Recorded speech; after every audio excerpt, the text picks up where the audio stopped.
جی welcome back ناظرین. فہیم الرحمان cycle صاحب سے گفتگو ہم کر رہے ہیں. آج ان سے یہ بھی پوچھیں گے بزنس ان کا کیا ہے. یہ بزنس آپ کا کیا ہے؟ یہ جو آرٹیفیشل لیدر ہے یہ کب سے کمپنی کی باغ دیٹ ڈالی گئی اور کیسا کام چل رہا ہے؟ بیسیکلی یہ بزنس جو ہے میرے والد صاحب نے 1970 میں ڈیولپ کیا تھا، تو الحمدللہ لیدر سے یہ شروع ہوا ہے. والد صاحب کا کیا نام؟ عبد الرحمان سائیکل. تو مرحوم یہ 1986 میں ان کی ڈیتھ ہو گئی تھی when I was too young. تو الحمدللہ وہ لیدر سے پھر آرٹیفیشل لیدر میں اس کو ہم نے کنورٹ کیا، کیونکہ آپ کو پتہ ہے ڈیمانڈ اس وقت لیدر کی جو سپلائی تھی وہ اتنی زیادہ نہیں ہے دنیا میں، جو آبادی جس طرح بڑھ رہی ہے تو پھر آرٹیفیشل لیدر بھی اس میں ایڈ ہو چکا ہے. تو ہم نے اس کے بعد اس طرح کے کچھ اور پروڈکٹس. میری اسپیشلٹی بیسک جو سیالکوٹ کی اسپورٹس انڈسٹری ہے میں اس کو وہ را مٹیریل پرووائڈ کرتا ہوں، اس لیے لوکل جو ہے ہماری کار سیٹ کور اور یہ شو اور اسکول بیگ، یہ ان کی جو ہماری کاٹیج انڈسٹری ہے زیادہ تر، اور جو ہماری اسپورٹس انڈسٹری ہے سیالکوٹ میں، اس کے آئٹمز ہم امپورٹ کر کے ان کے کنسرن ایکسپورٹر کو دیتے ہیں. ایکسپورٹر کو دیتے ہیں وہ، کیونکہ ظاہر ایکسپورٹ ہوتی ہیں ساری. تو بزنس سسٹم کیسی صورتحال چل رہی ہے؟ بزنس میں کرائسس ہے، حالات کیسے ہیں؟ دیکھیں، میں نے آپ سے جیسے پہلے عرض کیا کہ ہمارے یہاں چونکہ ڈیمانڈ سپلائی ڈالر اس وقت ہمارے پاس کم ہے، اس کی وجہ سے ہمارے چونکہ امپورٹ نہیں ہو رہی پراپر طریقے سے، تو امپورٹ نہیں ہو رہی تو اس کا نیچرلی ایفیکٹ جو ہے ہماری ایکسپورٹ پہ بھی ہے، کیونکہ بہت سارے را مٹیریل ہم امپورٹ کرتے ہیں، پھر ان کو اسمبل کرتے ہیں، پھر ایکسپورٹ کر دیتے ہیں بیسیکلی. تو ہم چونکہ لوکلائزیشن ہمارے یہاں نہیں ہوئی، را مٹیریلز اتنے زیادہ ہم نہیں بناتے، تو ہماری ایکسپورٹ بھی ڈیپینڈنٹ ہے امپورٹ پہ. کتنے عرصے سے لاہور میں ہی شروع سے رہ رہے ہیں آپ، یا کس علاقے سے تعلق ہے؟ جی میرے پیرنٹس بیسیکلی چنیور سے مائیگریٹ کیا ہم نے، تو پھر یہاں پہ لاہور میں سیٹل ہو گئے. تو لاہور میں سیٹل ہوئے کافی عرصہ ہو گیا؟ جی سنس 1970. تو اس کے بعد یہ ایجوکیشن کیا لیا آپ؟ جی میں پنجاب یونیورسٹی سے میں نے جو ہے وہ BSc کیا ہے، اور میں نے 1 سال انگلش لٹریچر بھی پڑھا ہے، لیکن انفارچونیٹلی مجھے کاروبار میں آنا پڑا، تو میری پڑھائی درمیان میں رہ گئی. اچھا، یہ آپ نے حالات دیکھے ہیں 76 ایئرس میں، جو اس ٹائم میں سمجھتا ہوں بڑے نگفتہ بے معاشی حالات ہیں. ایسے کرائسس پہلے آپ نے کبھی زندگی میں اپنے دیکھے پاکستان میں؟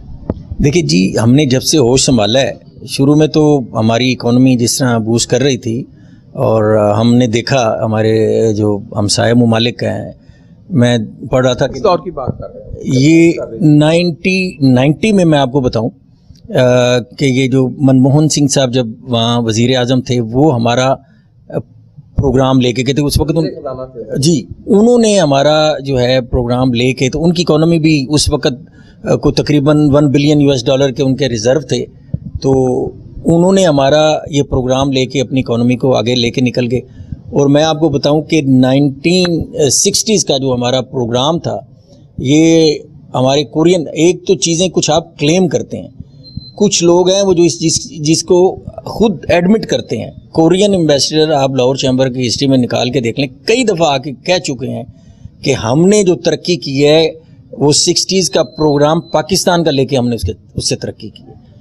اسی طرح اگر آپ دیکھیں ایمریٹس، وہ PIA ہمارا اتنی بڑی ایک ایئر لائن، اور ہم تو جب اپنے بچپن میں سنا کرتے تھے، اس کا ایک سلوگن ہوا کرتا تھا "the great people to fly with".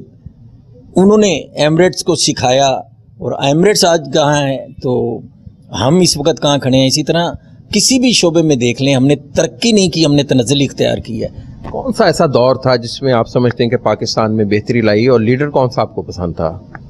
دیکھیں جی، ہمارے ہاں چونکہ لیڈرشپ کو پنپنے ہی نہیں دیا گیا. کوئی بھی لیڈر آتا ہے اس کو آپ جو اپنی جو کچھ بھی اس کا پوٹینشیل ہوتا ہے، میرے خیال میں اس کو پورے طریقے سے اگر کام کرنے دیا جائے، اس کو اگر آپ جو آپ کا ایک سسٹم ہے جسے آپ ڈیموکریسی کہتے ہیں، اس کو آپ صحیح طریقے سے اگر آپ چلنے دیں، لوگوں کو پسند اور ناپسند پہ اس کو رکھیں، تو میرے خیال میں یہ چیزیں خود بخود ٹھیک ہو جاتی ہیں ٹائم کے ساتھ ساتھ.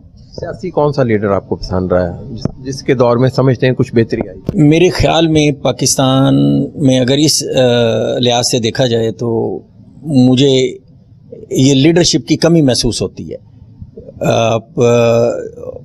میں اس حوالے سے کسی خاص شخصیت سے متاثر تو نہیں ہوں کہ ظاہر ہے جس نے پاکستان کو ترقی کی معراج پہ پہنچایا ہو تو وہ ہمارے یہاں چونکہ اس ایسی کوئی مثال نہیں ملتی. ہمارے یہاں میں نے دیکھا کہ جتنے بھی لوگ آئے ہیں انہوں نے کسی نہ کسی حوالے سے اپنے ملک کی ترقی میں اتنا اچھا کردار ادا نہیں کیا. پاکستان سے لوگ بڑی تیزی سے جا رہے ہیں, لاکھوں لوگ اب تک ایک سال کے دوران بہت سے لوگ جا چکے ہیں 2023 میں. کیا آپ بھی باہر جانے کا ارادہ رکھتے ہیں, شفٹ ہونے کا؟ ہاں, یہ بڑی انٹرسٹنگ بات آپ نے پوچھی ہے. میں چونکہ اس مٹی کے ساتھ ہماری ایک ایفیلیشن ہے پاکستان, اور پاکستان چونکہ کہتے ہیں اسلام کے نام پہ معرض وجود میں آیا, اور اسی ساتھ ایک محبت اور ہمارے بڑوں کی جو یہاں پہ مٹی ہے وہ ہمیں اس بات کی ہم اس بات کے متحمل نہیں ہو سکتے کہ ہم باہر جائیں اور ایون کہ سوچ بھی سکیں. جاتے ہیں, گھوم پھر کے واپس آ جاتے ہیں, اور ہم نے یہ دیکھا ہے کہ ہمارے ملک میں آپ یقین کریں, میں اگر میرے سے کوئی اکثر جگہوں پہ جانا ہوتا ہے, بلکہ میں اپنی یوتھ کو یہ کہتا ہوں کہ ہمارے ملک میں جتنا پوٹینشل ہے, میں کسی بات کو یہاں پہ ایگزیجریٹ نہیں کر رہا ہوں, میں آپ کو بالکل ریالٹی بیس بات بتا رہا ہوں, کسی دوسرے ملک میں اتنا پوٹینشل نہیں تھا جو ہمارے ملک میں تھا. اور اس پوٹینشل کو ہماری بزنس کمیونٹی نے ہم نے خود ایکسپلور کیا ہے.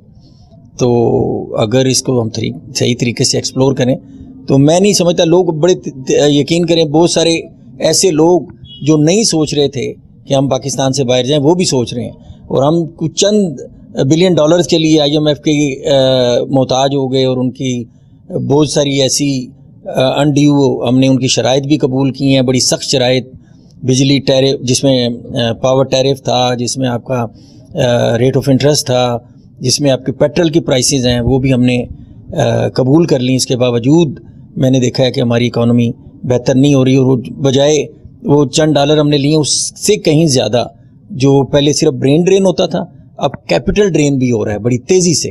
میرے اس وقت جو میرے سامنے فگرز آئی ہیں, تقریباً ہم سال ڈیڑھ سال میں 2 ملین کے قریب ہمارے لوگ یہاں سے باہر کی ممالک میں شفٹ ہو رہے ہیں, اور یہ عمل بڑی تیزی سے آگے کی طرف بڑھ رہا ہے. اچھا سر, یہ بتائیں گے جیسے آپ نے بتایا کہ لوگ شفٹ ہو رہے ہیں, پاکستان کی اکانومی کو آپ سمجھتے ہیں آپٹمسٹک سوچتے ہوئے کوئی صورتحال بہتر ہو سکتی ہے آئندہ دنوں میں؟ اور سی پیک جو اب بڑا تیزی سے اس پروجیکٹ پہ کام ہو رہا ہے, جو کہ پچھلے دور حکومت میں تحریک انصاف کے دور حکومت میں شاید وہ بند کر دیا گیا تھا یا بہت سلو تھا. دیکھیں, اس میں ہمارے ملک کا ایک المیہ یہ بھی ہے کہ کوئی بھی گورنمنٹ چینج ہوتی ہے نا تو جو آن گوئنگ پالیسیز ہیں وہ فوراً روک دی جاتی ہیں. وہ میرے خیال میں ہونا ایسا چاہیے کہ کوئی بھی جو ہم منصوبہ ہو ہمارا وہ 10 سال یا 15 سال, اس کو وہاں پہ اس میں کوئی تبدیلی نہیں ہے. کوئی بھی گورنمنٹ آئے, جو ہمارے آن گوئنگ پروسیس ہیں, جو ہمارے منصوبے ہیں, ان کو چلتے رہنا چاہیے. ہمارے ہاں ہوتا یہ ہے کہ آپ سی پیک ایک گورنمنٹ شروع کرتی ہے, دوسری گورنمنٹ اس پہ کٹ لگا دیتی ہے, اس کو روک دیتے ہیں, پھر دوبارہ جب ریورس کر کے آپ دوبارہ چیزوں کو چلاتے ہیں تو اتنی آسانی سے پھر وہ اسٹریم لائن نہیں ہو سکتی. تو میرا یہ خیال ہے کہ گورنمنٹ ہمارے یہاں یہ چیزیں منون یہ چیزیں جو شارٹ ٹرم پالیسیز ہیں اس سے نکل کے ہمیں لانگ ٹرم پالیسیز کی طرف جانا چاہیے, اور جتنے بھی جو اچھے منصوبے ہیں وہ کسی بھی گورنمنٹ میں شروع ہوں ان کو چلتے رہنا چاہیے. خصوصی طور پہ جو اکانومی کے اوپر جو پالیسیز بنے, نمبر 1 ایک تو وہ اسٹیک ہولڈر کی مشاورت کے ساتھ بنے, ان کو آپ اون بورڈ لیں, اور دوسرا یہ ہے کہ وہ اگر جو پالیسی بنے وہ جو بھی گورنمنٹ آئے وہ اس کو لے کے چلے. یہ جو آپ نے بتایا, اب یہ کچھ صورتحال کچھ بہتر ہوتی آئندہ سالوں میں نظر آتی ہے؟ ڈالر کی قیمت قدر بڑھتی جا رہی ہے, یہ کس طرح اس کو بریک لگائی جائے؟ دیکھیں, بزنس میں نا سب سے پہلی چیز ہوتی ہے اسٹیبلٹی. ہم کوئی بھی انٹرنیشنل بزنس کرتے ہیں, امپورٹ کرتے ہیں یا ایکسپورٹ کرتے ہیں, اس کے لیے ہماری ایک کمٹمنٹ ہوتی ہے. آپ نے کسی کو سے کوئی آرڈر لینا ہے تو آپ نے اس کو پرائسز دینی ہے. اب پرائسز بیس کرتی ہیں, ظاہر ہے آپ اس میں کیلکولیشنز کرتے ہیں بہت سارے مٹیریلز کے ساتھ, اور پھر آپ جب ڈالر کا ریٹ کیلکولیٹ کرتے ہیں تو پھر جب آپ at the time of delivery وہ چیزیں, آج ڈالر کا ریٹ اگر 300, آج کی فگر جب ہم ویکینڈ پہ آفس بند کر کے گئے ہیں تو 301 روپے تھا ڈالر, آج اب کھلا ہے تو 304 ہے ڈالر کی پرائس. سو اب ہمیں یہ بھی نہیں پتا کہ کل کیا ہوگی.